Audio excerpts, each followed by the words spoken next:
जब हम जैन साहित्य सुनते हैं तो दिमाग में क्या आता है? शायद कुछ धार्मिक ग्रंथ या पुराने उपदेश। लेकिन क्या ये कहानी सिर्फ इतनी ही है? असल में जैन साहित्य ज्ञान का एक ऐसा विशाल महासागर है जिसमें दर्शन, विज्ञान और इतिहास की न जाने कितनी अनमोल धाराएं आकर मिलती हैं। चलिए, आज इसी महासागर की कुछ गहराइयों को समझने की कोशिश करते हैं। और देखिए, इसकी अहमियत को सिर्फ हम नहीं बल्कि दुनिया के बड़े बड़े विद्वान भी मानते हैं। जैसे इतिहासकार एच जैकोबी ने कहा था कि ये सिर्फ किताबें नहीं बल्कि भारत की सबसे पुरानी श्रमण परंपरा का एक जीवित दस्तावेज है। सोचिए, एक लिविंग डॉक्यूमेंट, मतलब ये आज भी प्रासंगिक है।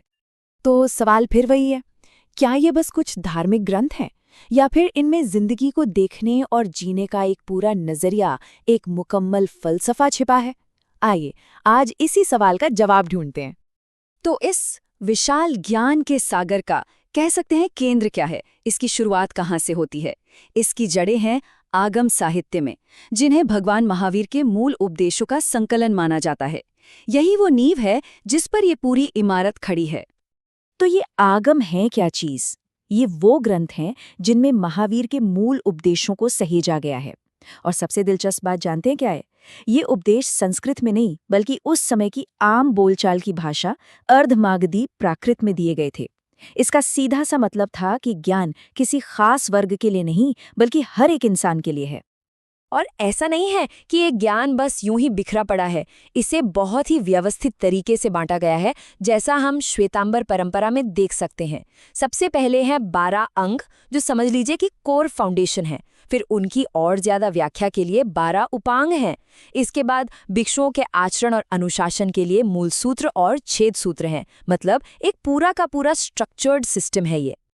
लेकिन जैसा कि अक्सर होता है, समय के साथ चीजें बदलती हैं और इन मूल ग्रंथों को लेकर एक बहुत बड़ा वैचारिक मतभेद पैदा हो गया।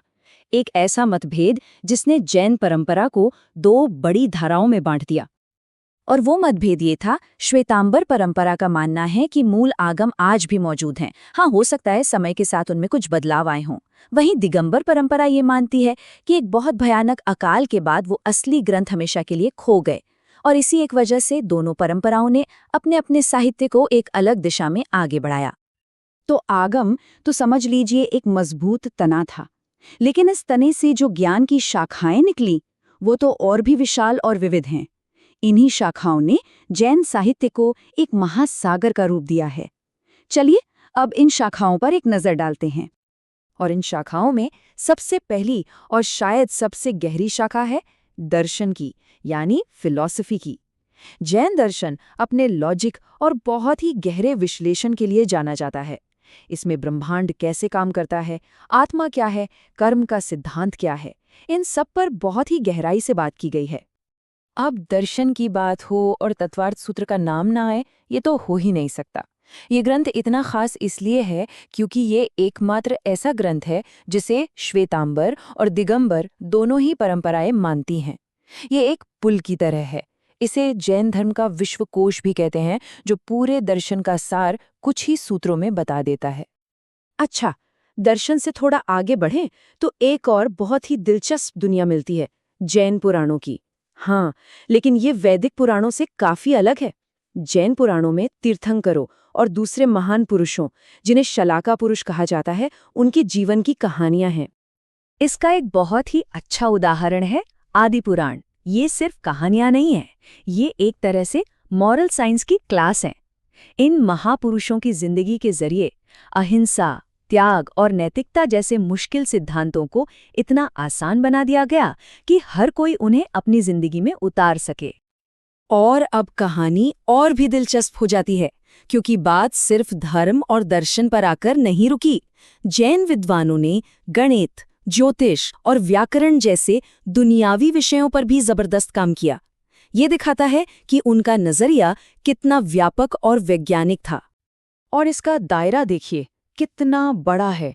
गणित में उन्होंने इन्फिनिटी यानी अनंत के कॉन्सेप्ट पर काम किया।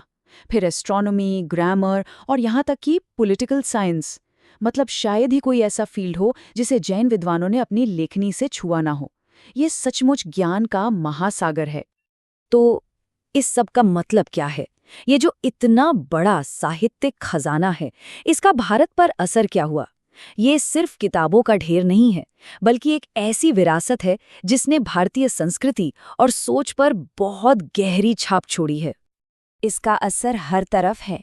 अहिंसा का जो विचार आज भारत की पहचान का हिस्सा है, उसे फैलाने में जैन साहित्य का बहुत बड़ा हाथ है।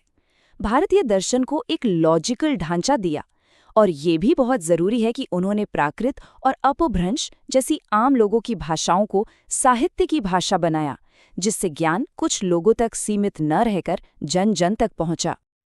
और इस पूरी विरासत को अगर एक लाइन में कहना हो, तो शायद इतिहासकार A.L. बाशम के शब्दों से बेहतर कुछ नहीं हो सकता। उन्होंने कहा था कि जैन साहित्य ने भारतीय सभ्यता को नैतिक अनुशासन दिया है, मॉरल डिसिप्लिन। ये बहुत गहरा शब्द है और इसके स्थायी प्रभाव को दिखाता है। और यहीं पर आकर हम आज की बातचीत को रोकते हैं, लेकिन एक सवाल के साथ। आज की इस भाग दौड़ भरी दुनिया में जहाँ इतना तनाव है, इतनी हिंसा है, वहाँ ये प्राचीन ज्ञान अहिंसा का, तर्क का और आत्म अनुशासन का हमें क्या रास्ता दिखा सकता है? ये एक ऐसा सवाल है जिस पर हम सभी को सोचना चाहिए।